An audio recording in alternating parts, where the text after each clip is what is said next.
तर अजित पवारांच्या पार्थिवावर आज सकाळी 11 वाजता अंत्यसंस्कार केले जाणार आहेत। अजित पवारांचे ही अशी अकाली एक्झिट जी अजूनही राज्याला त्याच्यावर विश्वासच ठेवता येत नाहीये। विद्या प्रतिष्ठानच्या प्रांगणातच त्यांच्यावर अंत्यसंस्कार केले जाणार आहेत। अंत्यदर्शनानंतर अजित पवारांचं पार्थिव काल पुन्हा रुग्णालयात नेण्यात आलं। केंद्रीय गृहमंत्री अमित शहा आज अंत्यसंस्कारावेळी उपस्थित राहणार आहेत।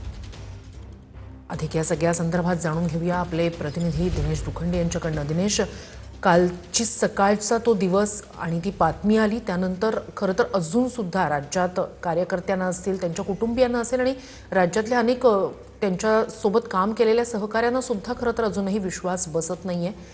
मात्र आज आता त्यांच्यावर अंत्यसंस्कार केले जाणार आहेत आणि अमित शहा त्यासाठी उपस्थित राहणार अशी माहिती आहे। काय अधिकची माहिती?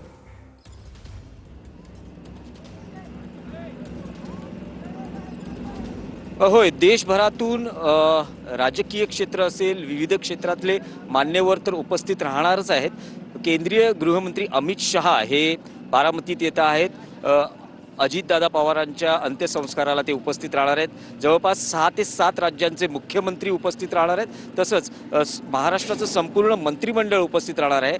महाराष्ट्रावर दुःखाचा डोंगर कोसळलेला आहे। कालपासूनच आपल्याला दादांच्या चाहत्यांच्या भावना, प्रतिक्रिया, अश्रू, त्यांना आपल्या भावनांना आवरणं कठीण बनलेलं आहे। सध्या मी विद्या प्रतिष्ठानच्या प्रांगणात आहे, जिथे दादांवर आज सकाळी 11 वाजता अंत्यसंस्कार होणार आहेत। महाराष्ट्राच्या कानाकोपऱ्यातून दादांचे चाहते आता इथे विद्या प्रतिष्ठानच्या प्रांगणात येऊ लागलेले आहेत। काही दादांचे चाहते आहेत जे इथे उपस्थित आहेत। आपण थेट त्यांच्याशी संवाद साधणार आहोत। नेमकं त्यांच्यावर आज किती दुःखाचा हा प्रसंग आहे आणि त्यांचे दादांबरोबरचे काय नेमके अनुभव आहेत, तुम्ही सांगाल की किती मोठं दुःख आहे, किती मोठं संकट आहे आज तुमच्यासाठी? कुठून आलेला आहात? मी सोलापूर जिल्हा, उत्तर सोलापूरमधून जिल्ह्याचा उपाध्यक्ष म्हणून तानाजी पवार। माझं दादांवरचं प्रेम आणि दादांनी केलेलं आतापर्यंत कौतुक जेवढं कमी किती सांगावं एवढं थोडं आहे।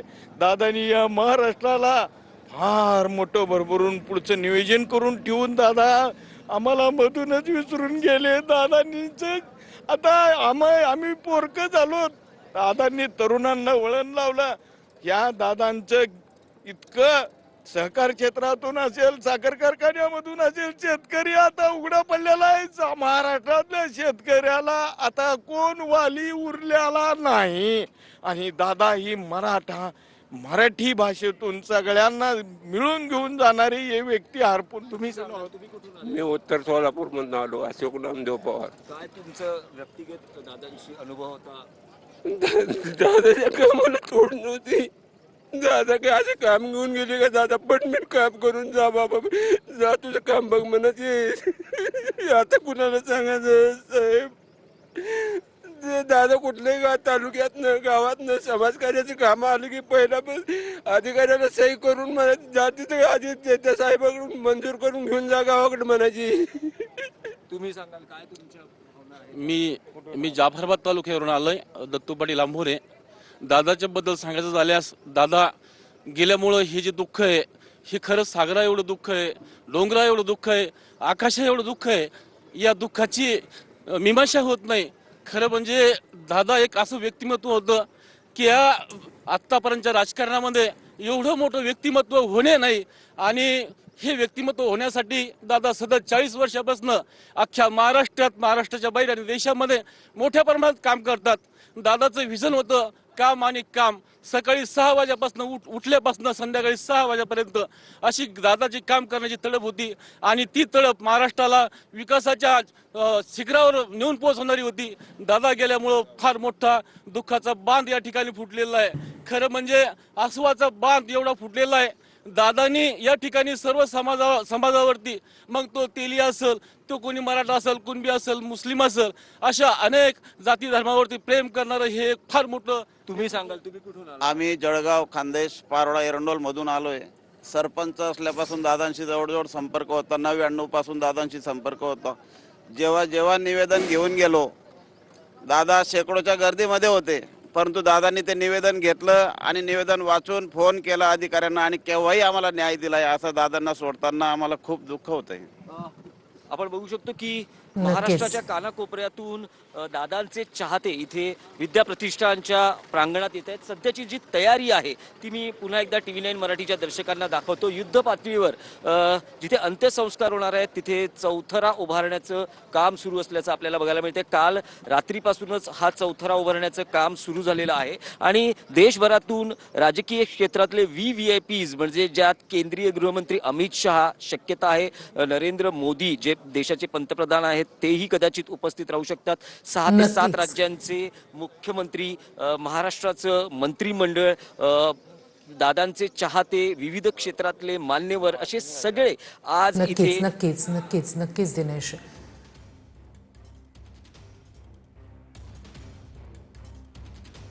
दादांचं आणि आमच्या कुटुंबांचं 87 पासून संबंध.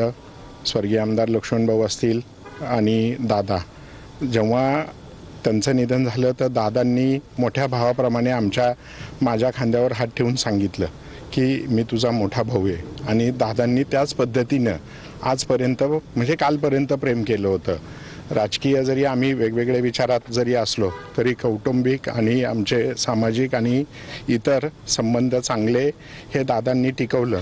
आणि दादांनी शिकवलं की राजकारणात राहून संबंध कसे टिकवायचे हे दादांकडनं शिकलो.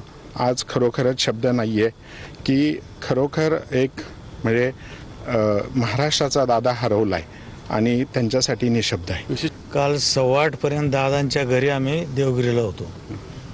आम्ही तिघच होतो, मी, संजय आणि दादा. काय प्लॅनिंग आहे काय हे दादांनी सांगितलं. नंतर त्यांना भेटायला बावनकुळे साहेब येणार होते तर दादा उठले आणि आतमध्ये गेले. म्हणाले मला 7:30ला जायचं आहे, उद्या अशा सभा. त्यांचं टाईम टेबलसुद्धा सभांचं आम्ही ऐकलं आणि दादा म्हणाले ठीक आहे, जे काही प्लॅनिंग व्हायचं ते केलं होतं आम्ही.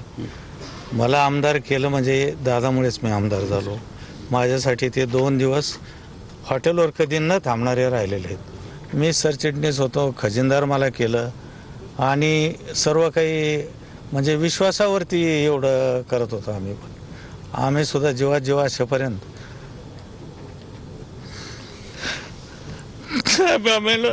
कधी सोडणार नाही मी.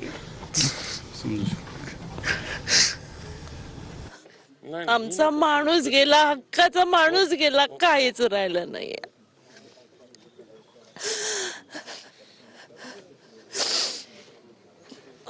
आम्ही मुंबईत कोणाकडे जाणार, बारामतीत कोणाकडे जाणार, एवढ्या पहाटे कोणाला भेटायला येणार आहे आम्ही. तुम्हाला माहितीये राज्यात एक पण नाही. परत rest house, Baramati hostel, Jijai कोणाकडे जाणार माहित नाही, पुढे अंधार आहे सगळं. पण दादा सारखा माणूस होणे नाही. खरंच वाटत नाही असं होऊ शकतं. दादा आम्हाला सोडून जाऊ शकतात. दादांना अधिकार नाही आम्हाला सोडून जायचं, सोडून जायचं. खूप वाईट झालं, खूप वाईट झालं. मी फोन केला, म्हणलं दादा आपल्याला खचायचं नाही. मला म्हणलं नाही, आपण निकाल स्वीकारू आणि दुसऱ्या दिवशी कामाला लागू. सकाळी 5 वाजल्यापासून काम करणारा नेहमी आम्हाला धीर देणारे, आम्हाला ताकद देणारे, आम्हाला म्हणणारे खचू नका. आज दादा कुठे आहेत? काल देखील त्यांच्या 4 प्रचार सभा होत्या, त्याचसाठी ते बारामतीत आलेले होते. पालकमंत्री होते. आदल्या दिवशीच फोन झाला दौंडच्या सभा कधी घ्यायच्या म्हणून. 22 तारखेला आमच्या दौंडच्या 10-15 लोकांना आहे भैया, 10-15 लोकांना 2 तास दौंड शुगरला देऊन आम्हाला जेवण घातलं. अजितदादा पवार